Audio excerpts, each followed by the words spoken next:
इससे अवाम के दिल में अपने फरमा रवा की मोहब्बत बढ़ेगी, वो उसकी सियासत को अपना लेंगे और इस सियासत की राह में ज़्यादा से ज़्यादा कुर्बानियाँ करने पर आमादा हो जाएंगे। अपने हाकिम से अवाम की ये मोहब्बत और शदीद ताल्लुक़ खातिर देखकर कौम के अयानो अकाबिर की निगाह में भी उसका मर्तबा बुलंद हो जाएगा और किसी के दिल में उसके खिलाफ नाफरमानी और सरकशी का ख्याल ना आ सकेगा। इसके अलावा कौम के मुख्तलिफ तबक़ों में अखुव्वत व मोहब्बत के रिश्ते उस्तवार हो जाएंगे, क्योंकि इन मुख्तलिफ तबक़ों में फरमा रवा का वही मकाम होता है जो मकाम इंसान के जिस्म में क़ल्ब का होता है। फरमा रवा इनमें अदल व इंसाफ से ज़िंदगी का सामान तकसीम करता है और इन सब का रुख आम भलाई की तरफ फेर देता है। अभी कहत पूरी तरह ख़त्म नहीं होने पाया था और अल्लाह ने ये मुसीबत उनके सरों से कुल्लियतन दूर नहीं की थी कि शाम में वबा के फूटने और उसके इराक़ तक पहुँच जाने की खबर ने उन्हें बेचैन कर दिया। फ़िलिस्तीन के एक शहर अमवास में ताउन फैला और इसकी छूत ने पूरे शाम को अपनी लपेट में ले लिया। मर्ज़ का हमला इतना शदीद था कि जिस किसी को वो हदफ बनाता उसे तेज़ी से मौत के मुंह में पहुंचा देता, और अफसोस कि इसने बहुत से इंसानों को हदफ बनाया। ये वबा महीनों तक फैली रही और 25,000 मुसलमान इसकी भेंट चढ़ गए, जिसमें हज़रत अबू उबैदा रज़ियल्लाहु अन्हु बिन जर्राह, माज़ रज़ियल्लाहु अन्हु बिन जबल, यज़ीद रज़ियल्लाहु अन्हु बिन अबी सुफ़ियान, हारिस रज़ियल्लाहु अन्हु बिन हश्शाम, सुहेल रज़ियल्लाहु अन्हु बिन अम्र, उतबा रज़ियल्लाहु अन्हु बिन सुहेल और इसी मर्तबे के सैकड़ों अयानो अकाबिर शामिल थे। हारिस बिन हश्शाम अपने 70 अहले ख़ानदान के साथ मदीना से शाम गए और इनमें से 4 के सिवा बाकी सब के सब इस बलाए बेदरमा की नज़र हो गए। कहा जाता है कि इस ताउन में जो शहरियों की तरफ फौजियों में भी फैल गया था, हज़रत खालिद रज़ियल्लाहु अन्हु बिन वलीद की औलाद में से 40 अफराद काम आए। इस तबाही ने लोगों पर दहशत तारी कर दी और वो इसके अवाक़िब से थर्रा उठे। अगर उस वक्त दुश्मन पलट के उन पर हमला कर देता तो वो यकीनन इसका मुकाबला न कर सकते, लेकिन रूमियों को अंदेशा था कि जो वबा मुसलमानों पर छाई हुई है कहीं उन पर भी मुसल्लत ना हो जाए, इसलिए वो हमला करने की जुर्रत ना कर सके। वबा की खबरें इब्तदान परेशान कुन नहीं थी। हज़रत उमर रज़ियल्लाहु अन्हु शाम जाने का इरादा फरमा रहे थे कि फ़तह के बाद इसका नज़्म व नसक़ मुरत्तब फरमाएं। चुनाचे फ़ारूक़ आज़म रज़ियल्लाहु अन्हु मदीने से चले और जब तबूक के करीब सरक़ के मकाम पर पहुँचे तो सिपह सालारा ने असाकर इस्लामी हज़रत अबू उबैदा बिन अल जर्राह, यज़ीद बिन अबी सुफ़ियान और शर्जील बिन हसना रज़ियल्लाहु अन्हुम हाज़िर खिदमत हुए। वबा की खबरें इब्तदान परेशान कुन न थीं। हज़रत उमर रज़ियल्लाहु अन्हु शाम जाने का इरादा फरमा रहे थे कि फ़तह के बाद इसका नज़्म व नसक़ मुरत्तब फरमाएं। चुनाचे फ़ारूक़ आज़म रज़ियल्लाहु अन्हु मदीना से चले और जब तबूक के करीब सरक़ के मकाम पर पहुँचे तो सिपह सालारा ने असाकिर इस्लामी हज़रत अबू उबैदा बिन अल जर्राह रज़ियल्लाहु अन्हु, यज़ीद बिन अबी सुफ़ियान रज़ियल्लाहु अन्हु और शर्जील बिन हसना रज़ियल्लाहु अन्हु हाज़िर खिदमत हुए। उन्होंने इत्तला दी कि सरज़मीन शाम जरासीम ज़दा हो गई है और ताउन की शिद्दत का जिक्र किया। हज़रत उमर रज़ियल्लाहु अन्हु ये खबर सुन के मुज़्तरब हुए और शाम के वक्त मुहाजिरीन अव्वलीन को बुलाकर उनसे मशवरा किया कि वबा के बावजूद शाम का सफ़र जारी रखा जाए या मदीना की वापसी का फैसला किया जाए। हाज़रीन में इख्तलाफ राय पैदा हो गया। एक गिरोह ने कहा, आप एक ऐसे मकसद के लिए तशरीफ़ लाए हैं जिसमें खुदा की खुशनुदी के सिवा और कुछ मतलब नहीं, वबा आपके लिए रौक नहीं बननी चाहिए। लेकिन दूसरे गिरोह ने अर्ज़ की, वहाँ हलाकत व फना का दौर दौरा है, हमारी राय नहीं है कि आप वहाँ तशरीफ़ ले जाएं। मुहाजिरीन की तरह अंसार रज़ियल्लाहु अन्हुम ने भी बाहमी इख्तलाफ राय का इजहार किया। ऐसा मालूम होता था कि उन्होंने मुहाजिरीन की बातें सुन ली हैं और उन्हीं को दोहरा रहे हैं। अब हज़रत उमर रज़ियल्लाहु अन्हु ने कुरैश के उन मुहाजिरीन को जमा किया जो फ़तह मक्का के वक्त मौजूद थे और उनसे मशवरा तलब किया। इनमें से एक ने भी इख्तलाफ न किया और सब ने यक ज़बान होकर कहा कि लोगों को वापस ले चलिए, वो हलाकत व फना की जगह है। हज़रत उमर रज़ियल्लाहु अन्हु ने वापसी का हुक्म दे दिया और हज़रत इब्ने अब्बास रज़ियल्लाहु अन्हु ने लोगों में ऐलान कर दिया कि सुबह होते ही सामान सफ़र तैयार करें। सुबह की नमाज के बाद हज़रत उमर रज़ियल्लाहु अन्हु ने मुसलमानों से मुखातिब होकर फरमाया, मैं वापस जा रहा हूँ, तुम भी वापस चलो। हज़रत उमर रज़ियल्लाहु अन्हु के इन मशवरों और इस फैसले के वक्त हज़रत अबू उबैदा रज़ियल्लाहु अन्हु मौजूद नहीं थे। जब उन्हें इसका इल्म हुआ तो हज़रत उमर रज़ियल्लाहु अन्हु से बोले, उमर रज़ियल्लाहु अन्हु, क़ज़ाए इलाही से भागते हो। हज़रत उमर रज़ियल्लाहु अन्हु इस एतराज़ पर मबहूत हो गए और थोड़ी देर तक हज़रत अबू उबैदा रज़ियल्लाहु अन्हु को टिकटिकी बांधे देख कर फरमाया, ابو عبیدہ کاش یہ بات کوئی اور کہتا، ہاں میں بھاگ رہا ہوں قضائے الہی سے، قضائے الہی کی طرف۔ پھر سر جھکا کر کچھ سوچتے رہے اور سلسلہ کلام جاری رکھتے ہوئے کہا، کیا خیال ہے اگر ایک شخص کسی ایسی وادی میں اترے جس کا ایک حصہ سرسبز ہو اور دوسرا بنجر، تو کیا جس نے بنجر حصے میں بھیڑیں چرائیں قضائے الہی سے نہیں چرائیں، اور جس نے سرسبز خطے میں بھیڑیں چرائیں قضائے الہی سے نہیں چرائیں؟ اس گفتگو کے بعد حضرت عمر رضی اللہ عنہ نے حضرت ابو عبیدہ رضی اللہ عنہ سے شام کے حالات اور وبا سے بچنے کے طریقوں پر تبادلہ خیال کیا۔ یہ دونوں ابھی باتیں ہی کر رہے تھے کہ حضرت عبد الرحمن بن عوف رضی اللہ عنہ پہنچے تو دیکھا کہ کھلبلی مچی ہے۔ پوچھا کیا بات ہے، اور جب لوگوں نے بات بتائی تو کہا مجھے اس کے متعلق علم ہے، میں نے رسول اللہ صلی اللہ علیہ وآلہ وسلم کو یہ فرماتے سنا ہے، اگر تم سنو کسی ملک میں وبا پھیلی ہے تو وہاں مت جاؤ، لیکن اگر تم کسی جگہ ہو اور وبا پھوٹ پڑے تو وہاں سے بھاگو نہیں۔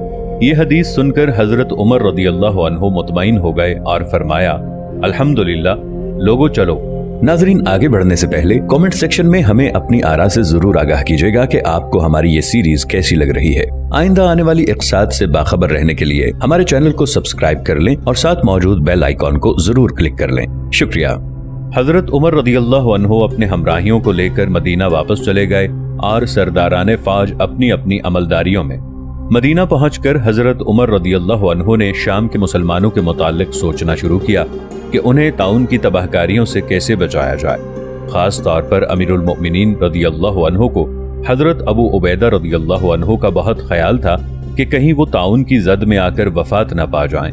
حضرت عمر رضی اللہ عنہ کو حضرت ابو عبیدہ رضی اللہ عنہ کی زندگی اس لیے اور بھی عزیز تھی کہ وہ انہیں اپنے بعد خلیفہ نامزد کرنا چاہتے تھے۔ کیا حضرت ابو بکر رضی اللہ عنہ نے سقیفہ بنی سعدہ میں انصار رضی اللہ عنہم کو دعوت نہیں دی تھی کہ وہ ان دونوں حضرت ابو عبیدہ رضی اللہ عنہ اور حضرت عمر رضی اللہ عنہ میں سے کسی ایک کے ہاتھ پر بیعت کر لیں؟ مسلمانوں نے پہلے حضرت ابو بکر رضی اللہ عنہ کی بیعت کی اور اس کے بعد حضرت عمر رضی اللہ عنہ کی۔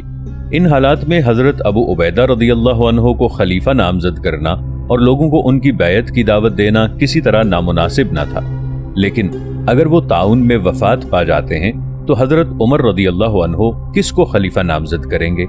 اس کے علاوہ حضرت عمر رضی اللہ عنہ کو حضرت ابو عبیدہ رضی اللہ عنہ سے بے انتہا محبت تھی اور ان کے دل میں اس مرد مومن کا بڑا مرتبہ تھا، اس لیے وہ حضرت ابو عبیدہ رضی اللہ عنہ کو وبا کے گرداب سے نکالنے کے لیے شام سے بلا لینا چاہتے تھے، لیکن انہیں یہ بھی معلوم تھا کہ حضرت ابو عبیدہ رضی اللہ عنہ خدا پر اٹل ایمان رکھتے ہیں، ادائے فرض کو اپنی زندگی پر مقدم سمجھتے ہیں، اور وہ کسی قیمت پر اپنے ساتھیوں کو شام میں چھوڑ کر قضائے الہی سے نہیں بھاگیں گے۔ چنانچہ انہوں نے حضرت ابو عبیدہ رضی اللہ عنہ کو جو خط ارسال کیا اس میں اپنے اندیشوں کی طرف کوئی اشارہ نہ کیا، بلکہ لکھا، میں ایک ضروری کام کے سلسلے میں آپ سے زبانی بات چیت کرنا چاہتا ہوں، مجھے امید ہے کہ آپ خط پڑھتے ہی روانہ ہو جائیں گے۔ حضرت ابو عبیدہ رضی اللہ عنہ نے یہ خط پڑھ کر حضرت عمر رضی اللہ عنہ کا مطلب سمجھ لیا کہ وہ انہیں وبا کی حدود سے نکالنا چاہتے ہیں، اور فرمایا اللہ امیر المؤمنین کو معاف فرمائے۔ اس کے بعد حضرت عمر رضی اللہ عنہ کو لکھا، معلوم ہوتا ہے آپ کو میری ضرورت ہے، لیکن میں اسلامی لشکر میں ہوں اور میرے دل میں اسے چھوڑنے کا کوئی خیال نہیں ہے، چنانچہ میں اس وقت تک اپنے ساتھیوں سے جدا نہیں ہونا چاہتا جب تک اللہ میرے اور ان کے متعلق اپنا حکم صادر نہ فرما دے۔ امیر المؤمنین مجھے اپنے ارشاد کی تعمیل سے معذور سمجھیے اور لشکر ہی میں رہنے دیجیے۔ حضرت عمر رضی اللہ عنہ یہ خط پڑھ کر رونے لگے۔ حاضرین نے پوچھا، کیا ابو عبیدہ رضی اللہ عنہ کا انتقال ہو گیا؟ حضرت عمر رضی اللہ عنہ نے آنسوؤں سے گھٹی آواز میں جواب دیا، نہیں، مگر معلوم ہوتا ہے ہو جائے گا۔ میں چاہتا تھا کہ مدینہ واپس ہوتے وقت حضرت ابو عبیدہ رضی اللہ عنہ کے اس اعتراض کے جواب میں کہ عمر تم قضائے الہی سے بھاگتے ہو، حضرت عمر رضی اللہ عنہ نے جو حکیمانہ بات ارشاد فرمائی تھی اس پر ایک نظر ڈالتا۔ اسی طرح میری خواہش تھی کہ ان دو خطوط پر اظہار رائے کرتا جو حضرت عمر رضی اللہ عنہ اور حضرت ابو عبیدہ رضی اللہ عنہ نے ایک دوسرے کو لکھے تھے، اس لیے کہ حضرت عمر رضی اللہ عنہ کا وہ ارشاد اور یہ دونوں خط ایک آئینہ ہیں جس میں اس عہد کی زندگی، اس زندگی کے عناصر قوت اور اس دور میں اسلامی سلطنت کی وسعت و کشادگی کے اسباب جھلکتے ہیں۔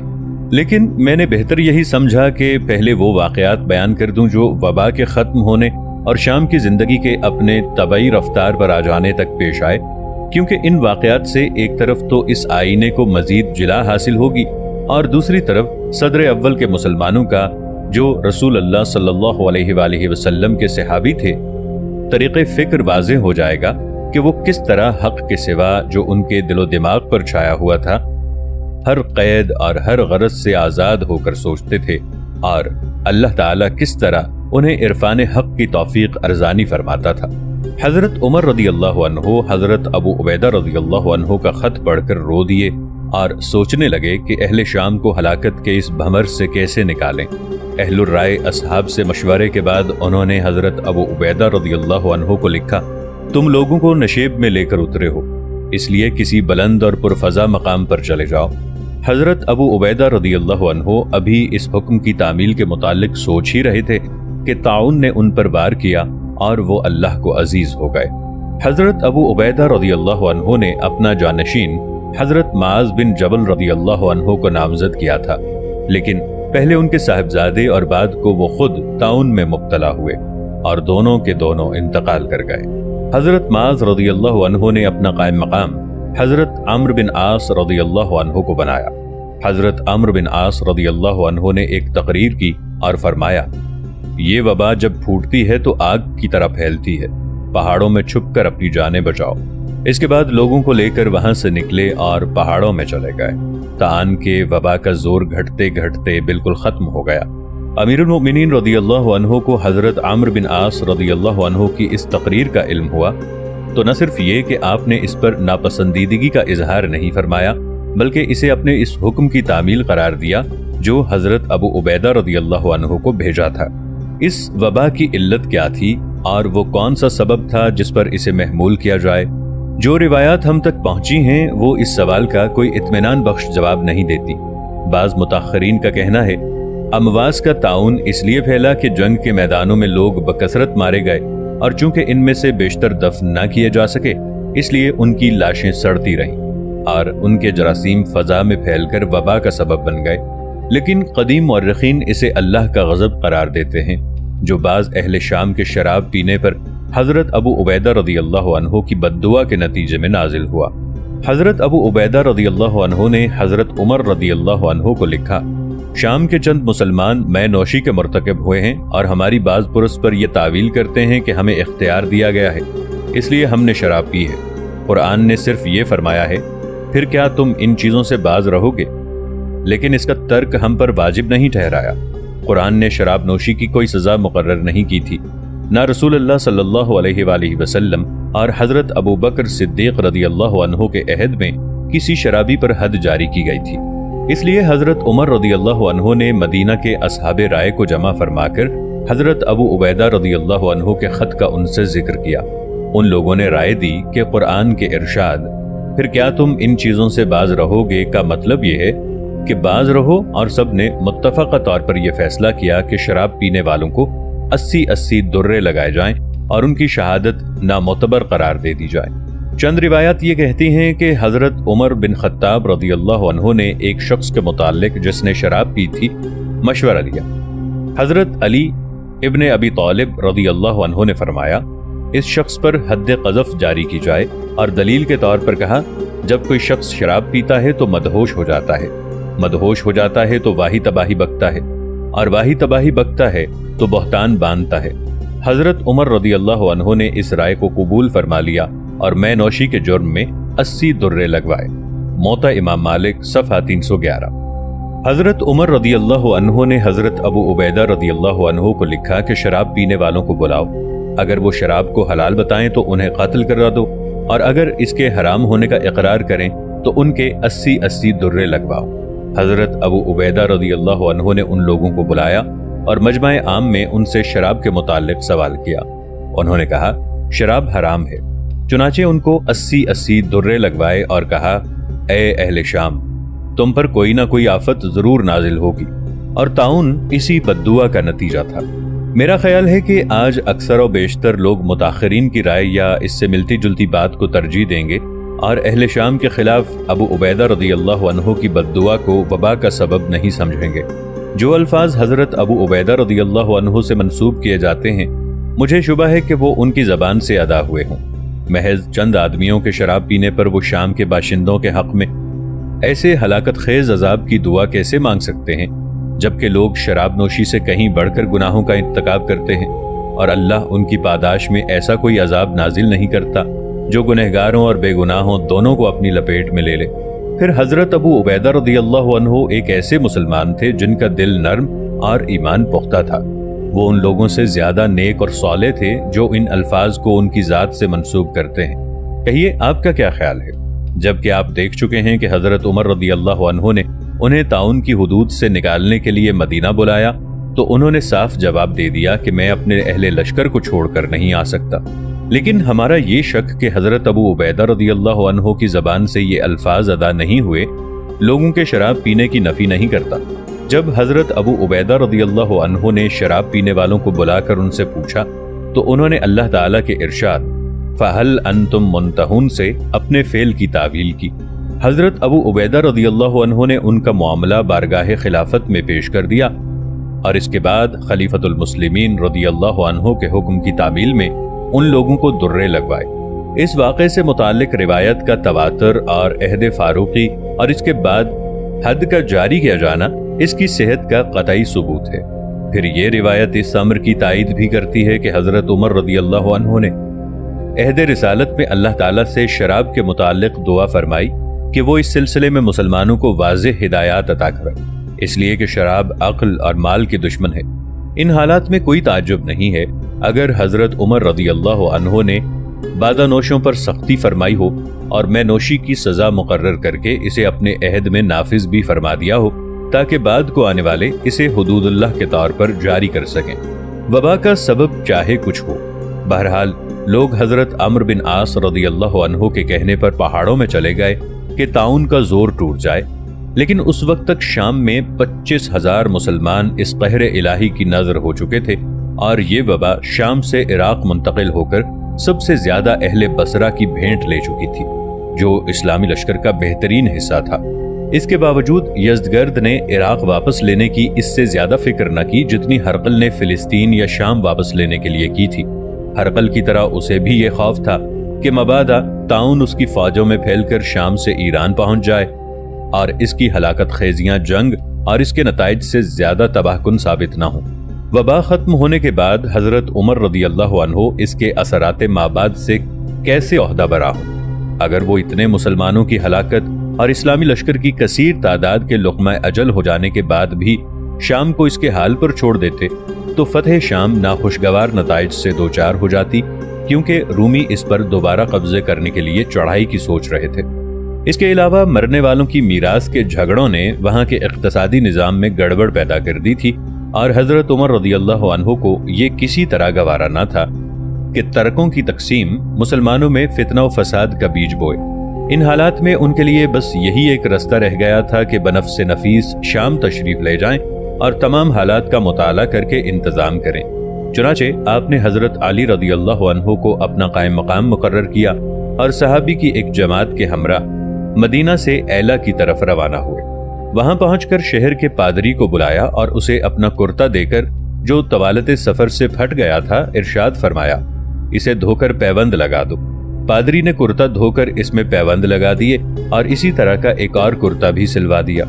دونوں کرتے لے کر وہ حضرت عمر رضی اللہ عنہ کی خدمت میں حاضر ہوا اور عرض کیا، یہ آپ کا کرتا ہے جسے دھو کر میں نے پیوند لگا دیے ہیں، اور یہ دوسرا کرتا آپ میری طرف سے قبول فرمائیے۔ حضرت عمر رضی اللہ عنہ نے اپنا کرتا پہن لیا اور دوسرا کرتا واپس کرتے ہوئے فرمایا، میرا کرتا اس سے زیادہ پسینہ جذب کرتا ہے۔